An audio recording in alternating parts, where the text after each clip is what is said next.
Assalamualaikum warahmatullahi wabarakatuh. Nama saya Ahmad Wardani. Hari ini saya akan mempresentasikan tentang jurnalisme online.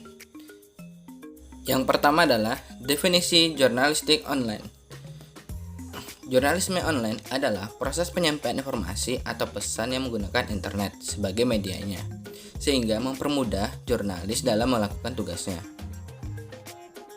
Selama ini, sadar atau tidak sadar, kita hanya memahami online dalam artian ditampilkan di sebuah situs web. Padahal, online mencakup berbagai tempat perkaranya, yaitu web, email, bulletin, board system atau BBS, IRC, dan lainnya. Tapi tentu, bukan tanpa alasan bahwa kebanyakan jurnalisme online saat ini diselenggarakan di web. Dari beberapa pengertian tentang jurnalistik online, dapat disimpulkan bahwa 1. Jurnalistik online adalah tipe jurnalistik yang dipraktikkan melalui media internet.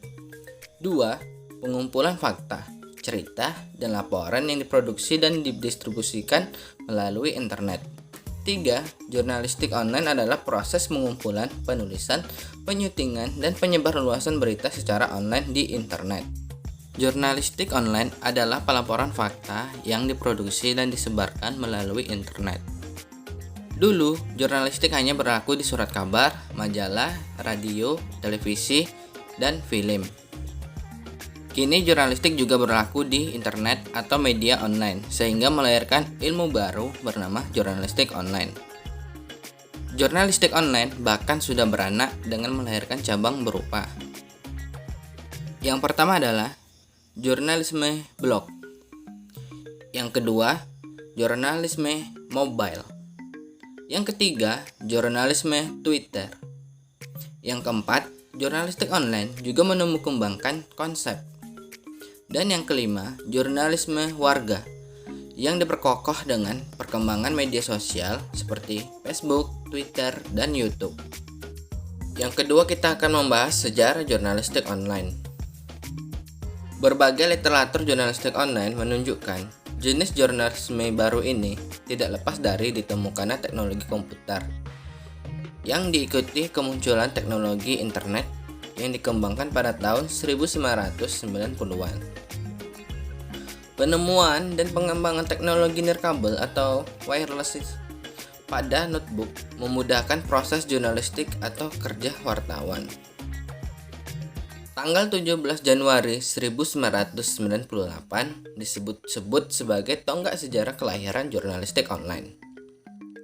Yaitu ketika Mark Druck berbekal sebuah laptop dan modem mempublishkan kisah perselingkuhan Presiden Amerika Serikat, Bill Clinton. 2 tahun kemudian atau awal tahun 2000-an muncullah situs-situs pribadi yang menampilkan laporan jurnalistik per linknya yang akan dikenal dengan website blog, web blog, atau blog saja. Yang ketiga, kita akan membahas tentang karakteristik jurnalistik online. Perbedaan utama jurnalistik online dengan jurnalistik tradisional seperti cetak, radio, TV adalah kecepatan. Kemudahan akses bisa diupdate dan dihapus kapan saja, dan interaksi dengan pembaca atau penggunanya. Jurnalistik online juga tidak mengenal tenggang waktu, sebagaimana dikenal di media cetak. Deadline bagi jurnalistik online adalah pengertian publikasi paling lambat adalah beberapa menit bahkan detik setelah kejadian berlangsung. Jurnalistik online dicirikan sebagai praktik jurnalistik yang mempertimbangkan beragam format media untuk menyusun isi liputan yang memungkinkan terjadinya interaksi antara jurnalis dengan pembaca dan menghubungkan berbagai elemen berita dengan sumber-sumber online yang lainnya. Kemampuan interaktivitas jurnalistik online dianggap bisa meruntuhkan aturan lama tradisi jurnalistik, bahwa kebenaran faktual terletak pada praktik jurnalistik, karena hanya wartawan yang tahu dan memutuskan informasi macam mana yang dibutuhkan oleh khalayak. Kebenaran faktual, objektivitas, dan imparsialitas tidak lagi dibangun pada ruang senyap editor, namun dipertukarkan antara jurnalis dan publik atau para pembacanya. Karakteristik serupa dikemukakan James J. Fons ketika mengemukakan keunggulan jurnalistik online. Yang pertama adalah audience control.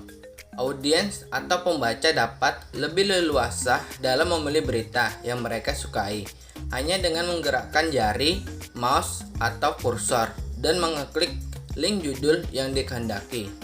Yang kedua, non-linearity. Tiap berita yang disampaikan dapat berdiri sendiri atau tidak berurutan. Yang ketiga, strong and retrieval. Berita atau informasi tersimpan atau terarsipkan yang dapat diakses kembali dengan mudah kapan saja. Yang keempat, unlimited space. Memungkinkan jumlah berita jauh lebih lengkap ketimbang media lainnya. Berbeda dengan berita radio, televisi yang dibatasi durasi, dan koran yang dibatasi kolom atau halaman. Yang kelima, immediacy. Kesegaran, cepat, dan langsung. Yang keenam, multimedia capability. Bisa menyertakan teks, suara, gambar, video, dan komponen lainnya di dalam berita. Dan yang ketujuh, interactivity. Memungkinkan adanya peningkatan partisipasi pembaca seperti penyediaan kolom komentar dan fasilitas share ke media sosial, umumnya di Twitter dan di Facebook. Karakteristik jurnalistik online juga digambarkan dalam elemen jurnalistik online yang disebutkan Ray G. Russell dalam The Element of Online Journalism. Jurnalistik online memiliki elemen multimedia. Dalam pemberitaannya meliputi dasar atau basic dan advance. Elemen dasar mencakup judul, isi, gambar atau foto, grafis seperti ilustrasi dan logo, serta link terkait. Elemen advance meliputi elemen dasar ditambah audio, video, slideshow, animasi, interactivity feature, dan interactivity game. Dan pembahasan yang terakhir adalah jenis-jenis jurnalisme online. Jurnalisme online secara fungsional bisa dibedakan dari jenis jurnalisme lain dengan menggunakan komponen teknologinya sebagai faktor penentu dalam hal perumusan operasional. Jurnalis online harus memutuskan tentang hal-hal sebagai berikut. Yang pertama adalah format media, yang mana yang terbaik untuk menyampaikan suatu berita, atau multimediality. Sejauh ini, bandwidth dan hak cipta merupakan faktor-faktor struktur yang masih menghambat pengembangan konten multimedia yang inovatif. Yang kedua, memberi pilihan pada publik untuk memberi tanggapan, berinteraksi, atau bahkan mengkustom, dalam kurung menyesuaikan dengan kebutuhan dan keinginan publik bersangkutan terhadap berita-berita tertentu. Dan yang ketiga, mempertimbangkan cara-cara untuk menghubungkan berita yang ia buat dengan berita lain, arsip, sumber data, dan seterusnya lewat hyperlink. 4 jenis jurnalisme online. Yang pertama, mainstream news site. Bentuk media berita online yang paling tersebar luas adalah situs mainstream news. Situs ini menawarkan pilihan editorial konten, baik yang disediakan oleh media induk yang terhubung dalam kurung linked dengannya atau memang disengaja diproduksi untuk situs web. Yang kedua, indeks dan kategori site. Jenis jurnalisme ini sering dikaitkan dengan mesin pencarian tertentu. Perusahaan riset pemasaran seperti Moreover atau agensi NewsSeedDeck, dan kadang-kadang bahkan individu yang melakukan usaha atau paperboy. Yang ketiga, meta dan comment site. Ini adalah situs tentang media berita dan isu-isu media secara umum. Kadang-kadang dimaksudkan sebagai pengawas media. Misalnya, Media Channel, Freedom Forum, dan Poynter Media News.